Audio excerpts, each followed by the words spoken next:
حمزة طاء سبع طاء حمزة طاء زين طاء حمزة طاء بيش حمزة طاء سبع طاء زين حمزة طاء بيش حمزة طاء سبع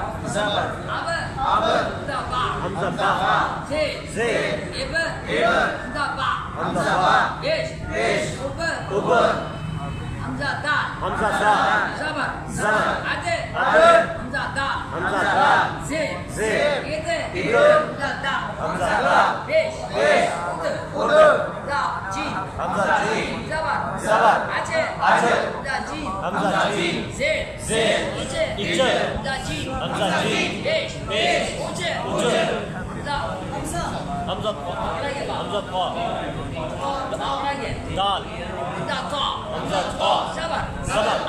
عطاء حمزة طاء زين إطاء حمزة طاء حمزة طاء بيش أطاء یہ ہو گئے یعنی وہ کون سے حروف ہیں جن میں جنبش ہوتی ہے یعنی وہ 8 حروف قافہ ہیں اور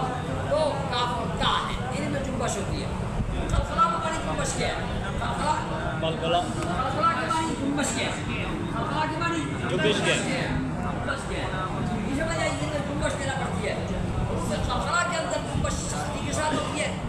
اور کاف اور تا کے اندر جنبش جو ہے وہ نرمی کے ساتھ ہوتی ہے نرمی کے ساتھ کاف اور تا کی جنبش میں کس بات کا خیال رکھنا چاہیے وہ کہتا ہے کاف اور تا کی جنبش کے اندر سین کی تا کی اور ہا کی آواز نہیں آنی چاہیے کاف اور تا کی جنبش میں سین کی اور تا کی اور ہا کی آواز نہیں آنی چاہیے یہ میں نے آپ کو بتا دیا دوسرا میں نے یہ بتایا آپ کو کہ حرف ساکن جو ہے اس کی ادائیگی کیسی ہوتی ہے ساکن حرف کی غلط ادائیگی سے بچنے کی کیا صورت ہے ساکن یعنی جزم والا حرف ساکن وہ حرف جس پر جزم ہوتی ہے ساکن وہ حرف جس پر جزم ہوتی ہے ساکن حرف کی غلط ادائیگی سے بچنے کی کیا صورت ہے یعنی جزم والے حرف کی غلط ادائیگی سے بچنے کی کیا صورت ہے سنیے یعنی بچنے کی صورت یہ ہے کہ ساکن حرف کی آواز مخرج میں بند ہو جائے ساکن حرف کی آواز مخرج میں جہاں سے حرف نکلتا ہے اس کو مخرج کہتے ہیں مخرج بمانی نکلنے کی جگہ حرف کے نکلنے کی جگہ سمجھ آئی مخرج واحد ہے مخارج جمع ہے حروف کے نکلنے کی جگہ سمجھ آئی تو حرف جہاں سے نکلتا ہے اس کو مخرج کہا جاتا ہے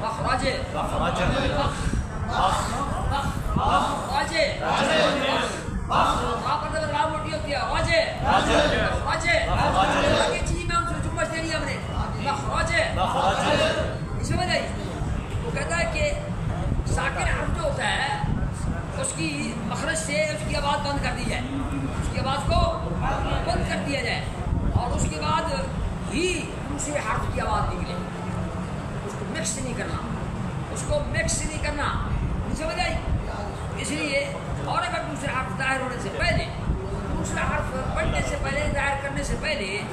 مخرج میں جنبش ہو گئی تو لا محالہ وہ جو سکون ہے نا جزم جو ہے